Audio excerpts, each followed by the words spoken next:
हरे हे नाथ नारायण वासुदेवं श्रीश्यामनारायण ये मुकुंद लक्ष्मीपते केशव वासुदेवं सुख छैन 84 जुनीमा मरेपछि नरक भूमिमा सुख छैन 84 जुनीमा मरेपछि कर्म फल भूमिमा आकाशबाट हेरिरहन्छन् जन्म दिने दाता मरेपछि पल्टाउने छन् कर्म फलको खाता आकाशबाट हेरिरहन्छन् जन्म दिने दाता मरेपछि पल्टाउने छन् कर्म फलको खाता एक एक गरी कर्म फलको खाता देखाइदेलान् 84 को जुनी भरि नाम लेखाइदेलान् जानु पर्ला संसारै छोडेर पापको थैलो चारपट्टि बोकेर सुख छैन 84 जुनीमा मरेपछि कर्म फल भूमिमा आमा रुन्छिन् सिरापट्टि पत्नी पाउ परी यमराजले लगी हाल्छन् बाग्ले झैँ गरी मित्र बन्धु साथ दिन्छन् मसान घाटसम्म पत्नी जान्छन् दैलोसम्म छोरा सागरसम्म छोरा आउँछन् दागबत्ती दिएर बाबु जान्छन् कर्म फल लिएर सुख छैन 84 जुनीमा मरेपछि नरक भूमिमा सुख छैन 84 जुनीमा मरेपछि कर्म फल भूमिमा नमो भगवते वासुदेवाय कृष्णाय वासुदेवाय हरे परमात्मने नमः प्रणतक्लेशनाशाय गोविन्दाय नमो नमः शान्ताकारं शिखरशयनं नीलकण्ठं सुरेशं विश्वोद्धारं स्फटिकासुदर्शं शुभ्रवर्णं शुभांगं गौरीकान्तं कमला न कान्तं त्रियतनयनं स योगी विद्यानगम्यं वन्दे शम्भु भयभयहारणं सर्वैलोकैकनाथनम् आशुतोष शशांक शेखर चंद्रमौलि चिदंबर कोटि कोटि प्रणाम शंभो कोटि नमन दिगंबर कोटि नमन दिगंबर निर्विकारम् ओंकारम् अविनाशी तमहि जदिवादिदेव जगत सरजक प्रलयकर्त शिवं सत्यं सुन्दरम् निर्विकारं स्वरूपं कालेश्वर महायोगीश्वर दयानिधि दानेश्वर जया जटाधर भयंकरा शूलपाणि त्रिशूलधारी अघोरी बागंबरी जय महेश त्रिलोचनाथ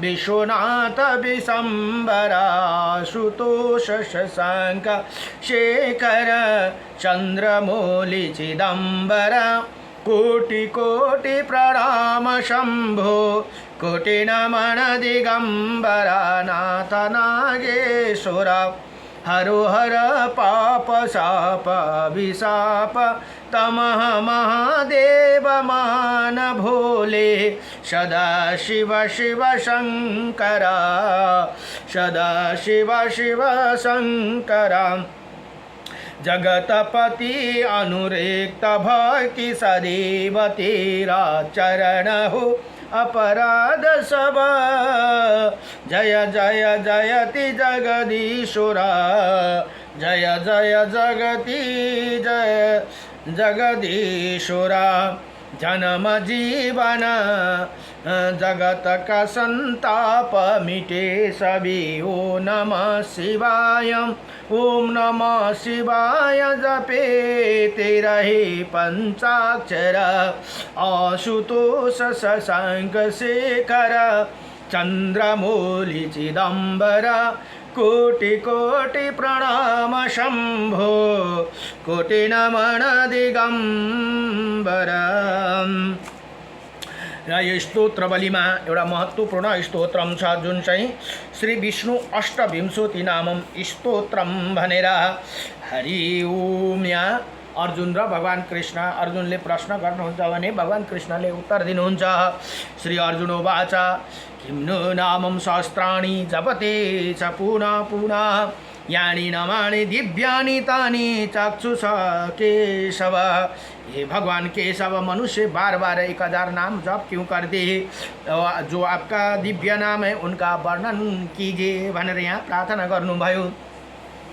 अब भगवान भन्नुहुन्छ, श्री भगवान उवाच मत्सं कुर्मं वराहं च वामनं च जनार्दनं गोविन्दं पुण्डरीकाक्षं माधवं मधुसूदनं पद्मनाभं शास्त्राक्षं वनमाली हलायुधं गोवर्धनं हरिकेशो वैकुण्ठं पुरुषोत्तमं विश्वरूपं वासुदेवं रामनारायणं हरिं दामोदरं श्रीधरं च वेदांगं गरुडध्वजं अनन्तकृष्ण गोपालं जपते नास्ति पातकं गावं कोटिप्रदनस्य अश्वमेधस्य च कन्यादानं शास्त्रणं फलं प्राप्नोति मानव अमावास्यं य पूर्णिमास्य एकादशं तथा एकादश्यं तथैव च सन्ध्याकाले स्मरे नित्यं प्रातःकाले तथैव च मध्याह्ने च जपे नित्यं सर्वै पाप प्रमोच्यते।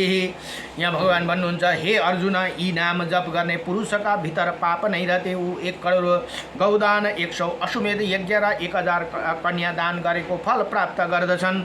औँसीमा, पूर्णिमा तथा एकादशी तिथिको नव प्रतिदिन स्वयं प्राप्त एवं मध्याह्नको समयमा इन नामों का स्मरण पूर्वक जप करने वाला पुरुष संपूर्ण पापों से मुक्ति हो जाते हैं भनेर यहाँ बताउनु भयो। नमो भगवते वासुदेवाय। वासुदेवाय हरि वासुदेवाय वासुदेवाय हरि वासुदेवाय व्रजे व्रजे कमंडनम समस्त पाप खंडनम। व्रजे युजे श्री कृष्ण अष्टकमये व्रजे व्रजे कमंडनम समस्त पाप खंडनम सुभक्ति चित्तरंजनम सदैव नंदनंदनम सुपेक्ष गोचमस्तकम क्षणानुदेव हस्तकम अनरंग रंग सागरम नमामि कृष्ण नागरम मनोज गर्भमोचनम विशाल पद्मलोचनम विधूत गोपसूचनम नमामि पद्मलोचनम करारबिंदु भूधरम स्मितलोक सुंदरम व्रजे व्रजे कमंडनम समस्त पाप खंडनम महेंद्र मानदारणम नमामि कृष्णवारणम कदम्ब पुष्पकुंडलम सुचारु गंडमंडलम व्रजैनैक वल्लभम नमामि कृष्ण दुर्लभम यशोद समोद सगोपसनंदनम युक्तम सुखदायकम नमामि गोपनायकम सदैव पाद पंकजम मदीयमानसे निजम दधान मुक्तमालकम नमामि नंद बालकम समस्त दोषशोषणम समस्त लोकपोषणम समस्त गोप मासनम नमामि नंदलासनम व्रजे व्रजे कमंडनम समस्त पाप खंडनम सुभक्ति चेतरंजनम सदैव नंदनंदनम भुवो भाव अवतारकं भव विधिकर्णधारकं यशोमति किशोरंकं नमामि चित्तचोरकं कान्तकान्तभिङ्गनं सदा सदा सदा लासिंगनं दिने दिने नमं नमं नमामि नन्दभावम् गुणंकारं सुखाकारं कृपाकारं कृपाकारं सुदीशानन्दकन्दनं नमामि गोपनन्दनं नवीन गोपानागरं नवीनकेलीलम्पटं नमामि मेघसुन्दरं तडितप्रभालसत्पटं समस्त गोपनन्दनं हदम्बभुजैकामोदनं नमामि कृष्णमध्यगं प्रसन्न भानुशोभनं निकामकामदायकं दगान्तचारुसायकं रसाल वेणुगायकं नमामि कुञ्जनायकं व्रजे व्रजे कमण्डनं समस्त पापखण्डनं विदगगोपा गोपिकामनो वैतल्यसायनं नमामि कुञ्जकाननीं पवित्रा बहिपायिनं किशोरकान्तरञ्जितं गञ्जशोभितं गजेन्द्रमोक्षकारिणं नमामि श्रीविग्रहारिणं यदा ददा यदा तथा तदा यथा तथा तैव कृष्णसत्यथा मया सदैव गायतं तथा कृपा विधायतं श्री प्राणिकष्टकं द्रियं जलत्यदित्यय पुमानं भवेत्स नन्दनन्दने भवे सुभक्तिमानम् इति श्रीवत्स शंकराचार्यं कृतं श्री कृष्ण अष्टकं संपूर्णं। नमो भगवते वासुदेवाय कृष्णाय वासुदेवाय हरे परमात्मने नमः प्रणतक्लेशनाशाय गोविंदाय नमो नमः। राय श्री ब्रह्मा पुराण को 25 अध्याय में एकमर्क क्षेत्र तथा पुरुषोत्तम क्षेत्र की महिमा भनेर यहाँ का वर्णन भनेर यहाँ बताउनुहुन्छ। अब लोमहर्षणजी ऋषि फेरि भन्नुहुन्छ,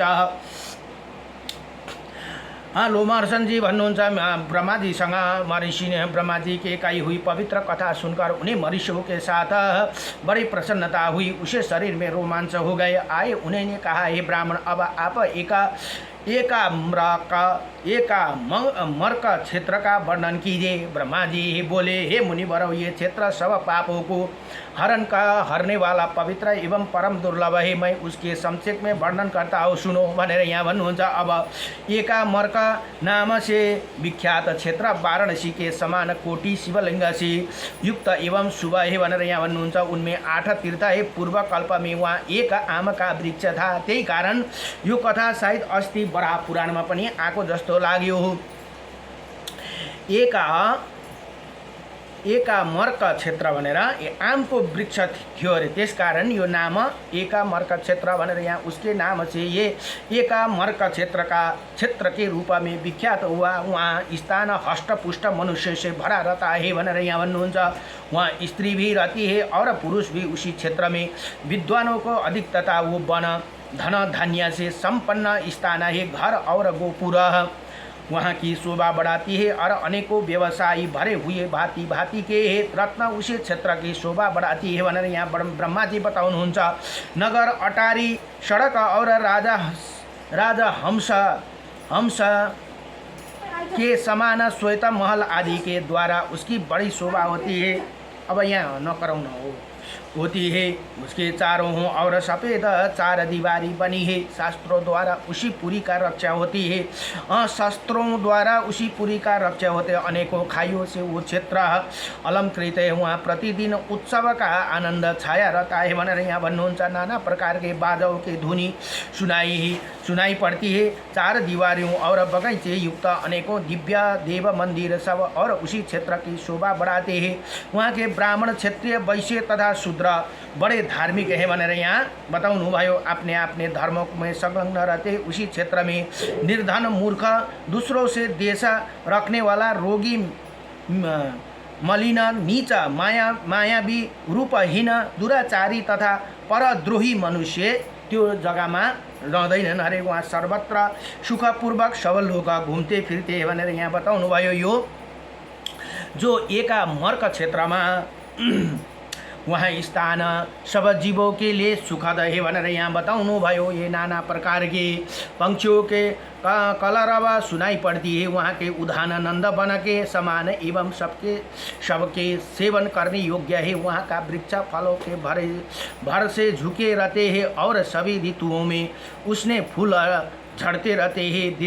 दीर्घ का ताड़ग, पुष्पकर्णी, बापी तथा अन्य जलाशय सदा कमल वन से सुशोभित रहते हैं। भांति भांति के वृक्ष, नाना प्रकार के सुंदर पुष्प तथा अनेकों प्रकार के पवित्र जलाशय सब और से उसी स्थान की शोभा बढ़ाती है भनेर यहाँ बताउनु भयो। उसी क्षेत्र में साक्षात भगवान शंकर सब लोगों का हित करने के लिए निवास करते हैं और भोग और मोक्ष दोनों को दाता है। इसी पृथ्वी पर जितना तीर्थ, नदियाँ, सरोवर, पुष्करणी, ताड़ग, बापी, कूप और सागर है, उन सबसे पृथक पृथक जल के बूंदे संग्रहित करने देवता सहित भगवान शंकर ने उसी क्षेत्र संपूर्ण लोगों को हित के लिए बिंदुसर नाम का तीर्थ स्थापित किया है। त्यहाँ बिंदुसर नाम कर तीर्थ परिछन् भनेर यहाँ बताउनु भयो। इसीलिए वो बिंदुसर के नाम से विख्यात हुआ। अगहन की कृष्ण पक्ष की अष्टमी को जो हेर्नुहोस् त वहाँ की यात्रा करना है तथा जो जितेंद्रिय भाव से विषय योग में श्रद्धा के साथ विधि पूर्वक बिंदु सरोवर में स्नान करके तिल और जल नाम गोत्र उच्चारण पूर्वक देवताओं ऋषियों मनुष्य को एवं पितरों का तर्पण करता है। उसले त्यति गर्यो भने त्यो बिन्दु सरोवरमा गएर त्यसरी तर्पण गर्यो भने उसले अश्वमेध यज्ञ का फल पाते भनेर यहाँ बताउनु भयो। जो ग्रहण जुन बेला ग्रहणको समय विष्णु योग विषुप वा योग संक्रांति आरंभ छाई छियासी युग आदि तथा अन्य शुभ तिथियों में वहाँ ब्राह्मणों को धन आदि का दान करते हैं। वो अन्य तीर्थों के अपेक्षा 100 गुना फल पाते हैं भनेर यहाँ बताउनु भयो। जो बिंदु सरोवर के तट पर पितरों की पिंड दान देते हैं वो उनके पितरों अक्षय तृप्ति का संपादन करते हैं भनेर यहाँ बडो दिव्य का यो बिंदु सरोवर को महात्म्य यहाँ बताउनु भयो। स्नान के पश्चात मोहन एवं जितेंद्रिय भाव से भगवान शंकर के मंदिर में प्रवेश करके उनके पूजा करें। 3 बार शिवा की प्रदक्षिणा करें। घृत और दूध आदि से द्वारा पवित्रता पूर्वक भगवान शंकर को खाना स्नान कराकर उनके सब अंगों का सुगंधित चंदन एवं केसर लगाए। तदंतर नाना प्रकार के पवित्र पुष्पों तथा बिल्लपत्र आंक और कमला आदि के द्वारा वैदिक एवं तांत्रिक मंत्रों से तथा केवल नाममय मूल मंत्रों से गंध पुष्प चंदन धूप दीप नैवेद्य उपहार स्तुति दंडवत प्रणाम मनोहर गीता बाधा नित्य जप नमस्कार जया शब्द प्रति क्षण समर्पण करते हुए महादेव जी का पूजन करें। इसी प्रकार देवादिदेव विधि पूर्वक पूजा करने वाला पुरुष सब पापों से मुक्ति होकर शिव लोक में जाते हैं। जो उत्तम बुद्धि वाले पुरुष वहाँ हर समय महादेव जी का दर्शन करते हैं वहाँ भी पाप मुक्ति होकर शिवलोक में जाते हैं। भगवान शिव से पश्चिम पूर्व दक्षिण उत्तर चारों और 2.5 योजन तक वहाँ क्षेत्र भोग एवं मोक्ष प्रदान करने वाले हैं भनेर यहाँ बताउनु। उसी उत्तम क्षेत्र का भास्करेश्वर नाम से प्रसिद्ध शिवलिंग है। जो लोग वहाँ कुंड में स्नान करके भगवान सूर्य द्वारा पूजित त्रिनेत्रधारी देवादिदेव महादेव का दर्शन करते वो सब पापों से मुक्ति उत्तम विमान पर बैठकर गंधर्व के मुख से अपनी स्तुति सुनते हुए शिवलोक में जाते हैं। अथवा योगियों के घर में वेदांग परमगत सर्वभूत हितकारी श्रेष्ठ दिजों के रूप में उत्पन्न होते हैं भनेर यहाँ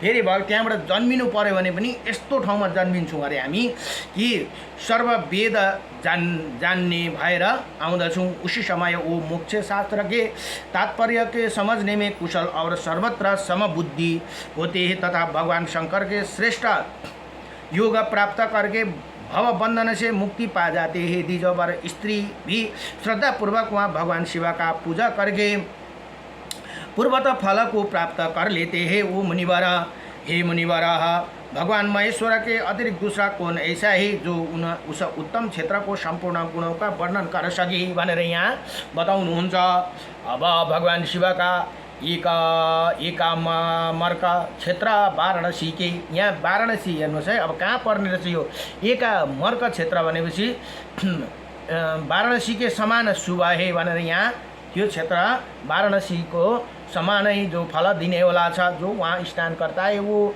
निश्चय ही मोक्ष प्राप्त कर लेते हैं। वहाँ और भी अनेकों पवित्र तीर्थ मंदिर है उनका भी ज्ञान प्राप्त करना चाहिए। समुद्र के तट पर उत्तरी तट पर उसी प्रदेश में एक परम गोपनीय मुक्तिदायक क्षेत्र है जो सब पाप नाश करने वाला उस परम दुर्लभ क्षेत्र विस्तार 10 योजन है। वहाँ की भूमि पर और बालू बिछी हुई वहाँ पर परम पवित्र एवं संपूर्ण कामनाओं को देने वाला अशोक अर्जुन पुनाग मोलसरी सरल कटहल नरिवल साखू ताड़ कैथ चंपा कनेरा आम बेल गुलाब कदम्ब कंचनार लुकच नाग केशोरा पिपल छत्तीवान महुआ सजीहन शीशम अमला नीम तथा बिहेड़का आदि का वृक्ष उनकी बड़ी शोभा होती है भनेर यहाँ बताउनु भयो। त्यहाँ यति होला वृक्ष छन् अरे जहाँ पंक्षियों को मुख से निकालने हुए अत्यंत मधुर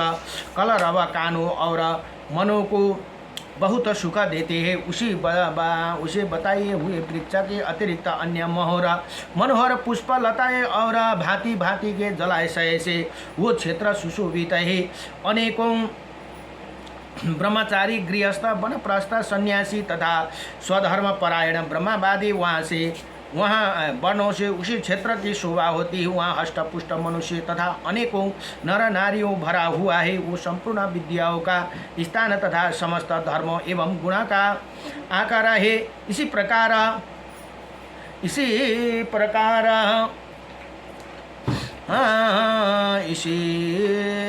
प्रकार वो परम दुर्लभ क्षेत्र सर्वगुण संपन्न है। मुनिवर वहाँ भगवान श्री कृष्ण हेर्नुहोस् त, आज भगवान श्री कृष्णको जन्माष्टमी, त्यहाँ भगवान श्री कृष्ण पुरुषोत्तम नामले विख्यात हुनुहुन्छ अरे त्यो जग्गामा उत्काल यो एकामर्क क्षेत्रमा भगवान र पुरुषोत्तम क्षेत्र भनेर त्यहाँ बताउनु भयो। उनकी प्रतिमा का समीप समुद्र और जहाँ तक बताई गए वो सब स्थान श्री कृष्ण के प्रसाद से अत्यंत पवित्र है भनेर यहाँ बताउनु भयो। उसी देश में विश्वात्मा भगवान पुरुषोत्तम निवास करते ही जो जगत व्यापी ही जगन्नाथ है, उसी में सब कुछ प्रतिष्ठित है। मैं भगवान शिव इंद्र तथा अग्नि आदि देवता सदा उसी देश में निवास करते हैं। गंधर्व अप्सरा पितर देवता मनुष्य यक्ष विद्याधर सिद्धि उत्तम व्रत वाले मुनि बाल खिल्य आदि ऋषि काश्यप आदि प्रजापति गरुड़ किन्नर नाग अन्य स्वर्गवासी अंगों सहित चारों वेद नाना प्रकार का शास्त्र इतिहास पुराण उत्तम दक्षिण वाले यज्ञ अनेकों पवित्र नदियाँ पुण्य तीर्थ मंदिर समुद्र तथा पर्वत ये सब उसी देश में स्थित है।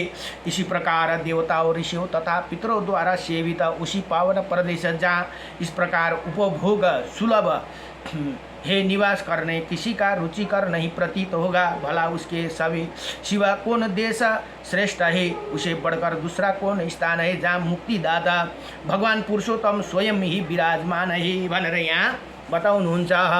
मनुष्य जो उत्कल देश में निवास करते हैं देवताओं के समान उसे धन्य है। जो समस्त तिथियों के राजा समुद्र स्नान करके भगवान पुरुषोत्तम का दर्शन करते, वो मनुष्य स्वर्ग में बसते ही यमलोक में नहीं जाते। जो उत्कल देश या पवित्र पुरुषोत्तम क्षेत्र निवास करते उन श्रेष्ठ बुद्धि वाले मनुष्य का जीवन सफल है, क्योंकि वो देव श्रेष्ठ भगवान श्री कृष्ण के मुख कमल का दर्शन करते ही।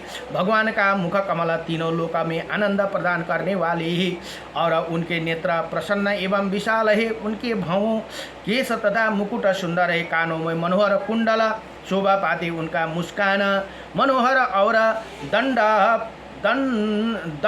पीड़ित सुंदर है भनेर दंड पंक्ति सुंदर है। वही सुंदर नाक सुंदर कपोल सुंदर ललाट और उत्तम लक्षण वाले है भनेर यहाँ बताउनु भयो। यति भनेर श्री ब्रह्मा पुराण को 25औं अध्याय में एक मर्क क्षेत्र र पुरुषोत्तम क्षेत्र को महिमा यही संपूर्ण भयो। नमो भगवते वासुदेवाय कृष्णाय वासुदेवाय हरे परमात्मने नमः। प्रणतक्लेशनाशाय गोविंदाय नमो नमः। श्री कृष्ण गोविंद हरे मुरारी हे नाथ नारायण वासुदेवम् अनंत वैकुंठ मुकुंद कृष्ण गोविंद दामोदर माधवेति कृष्ण गोविंद रे मुरारे हे नाथ नारायण वासुदेवं पितु मातु स्वामी सखा हमारी हे नाथ नारायण वासुदेवम। अब भोलि 26 अध्याय को प्रसंग में अवंती के महाराजा इंद्रद्युम्न का पुरुषोत्तम क्षेत्र में जाना तथा वहाँ की इंद्र नीलमयी प्रतिमा के गुप्त होने का कथा भनेर भोलिको कथा पनि बडो दिव्य कथा छ। नमो भगवते वासुदेवाय नमः। यो ब्रह्मा पुराण अहिले अध्ययन हुँदैछन्। श्री कृष्ण गोविन्द हरे मुरारे हे नाथ नारायण वासुदेवम। राधे कृष्ण कृष्ण कृष्ण राधे राधे श्याम श्याम श्याम राधे राधे राधे कृष्ण कृष्ण कृष्ण राधे राधे राधे श्याम श्याम श्याम राधे।